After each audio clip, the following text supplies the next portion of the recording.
नमस्कार दोस्तों, कैसे हैं आप? मैं हूं गौरव और ये है ट्रांसफॉर्मेशंस।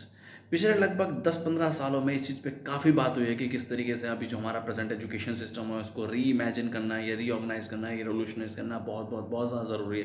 क्योंकि आगे आने वाली जिस तरीके की टेक्नोलॉजीज़ हैं, जिस तरीके की चुनौतियाँ हैं देश के सामने, विदेश के सामने, तो हमारे देश के युवाओं को भी एक बेटर एजुकेशन सिस्टम मिल पाए या जिस भी तरीके की न्यू टेक्नोलॉजीज़ उनको चाहिए वो सब उस एजुकेशन सिस्टम में इम्प्लीमेंट हो पाए। और इन्हीं सब चीज़ों को देखते हुए सरकार ने लगभग 10-12 सालों में इन सब, भले वो कोई भी सरकार रही हो केंद्र में, राज्य में, इस पर्टिकुलर सेक्टर पे काफ़ी काम करने का काम किया है। और as well as private sector को भी काफ़ी एक तरीके से फ्री होल्ड दिया है कि वो भी एजुकेशन सिस्टम को इम्प्रूव करे। काफ़ी यूनिवर्सिटीज़, स्कूल्स, कॉलेजेस हमने देखे पिछले 10-12-15 सालों में बनते हुए।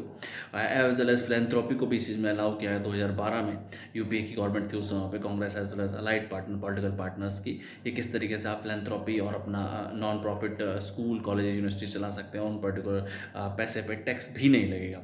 और रिसेंटली एक एनजीओ ने इस पर्टिकुलर चीज़ के ऊपर रिसर्च करी अपनी, लगभग 24,000 स्कूलों के ऊपर, देश के सरकारी स्कूल हों, भले ही गवर्नमेंट एडेड स्कूल हों या प्राइवेट स्कूल हों।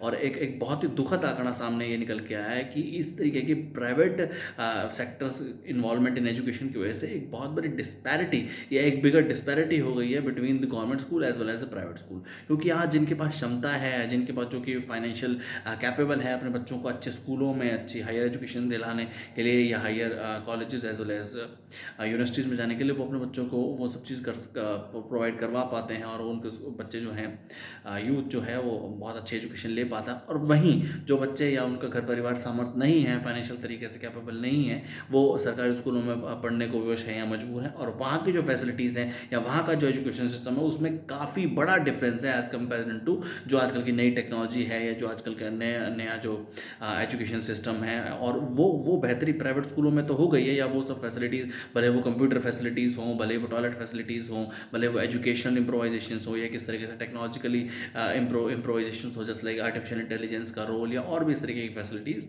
और जबकि वहीं हम सरकारी स्कूलों में देखते हैं तो ये सब चीज़ें काफ़ी जगहों पर नदारद हैं। और इवन सरकारी स्कूलों में जो कि रूरल एरियाज़ में, अर्बन एरियाज़ में फिर भी कुछ कुछ जगहों पर ठीक है, पर अगर आप रूरल एरियाज़ की बात करेंगे तो वहाँ पे इवन बेसिक फैसिलिटीज़ तक नहीं है। तो जब तक सरकारें, एक तरीके से राज्य की सरकारें, क्योंकि जो education as well as the health care है वो राज्य का ही पार्ट है, स्टेट का ही पार्ट है, वो उनमें एक बहुत इंपॉर्टेंट रोल प्ले नहीं करेंगे और सरकारी जो व्यवस्थाएं हैं, जो सरकारी स्कूलों की कंडीशन है, उनको इम्प्रोवाइज़ नहीं किया जाएगा तो इस तरीके की डिस्पैरिटी बढ़ती रहेगी। तो उन लोगों के पास जो कि प्राइवेट स्कूलों में या अच्छे स्कूलों में या अपनी एजुकेशन ले पाएंगे, उन सबको तो वो सब अपॉर्चुनिटीज़ मिल पाएंगी। पर जो जो वो बच्चे जो कि उन सब स्कूलों तक नहीं पहुंच पाए या उनको वो सब फैसिलिटीज़ नहीं मिल पाई, क्योंकि उनको वो उनके घर परिवार समर्थ नहीं थे, उनके फादर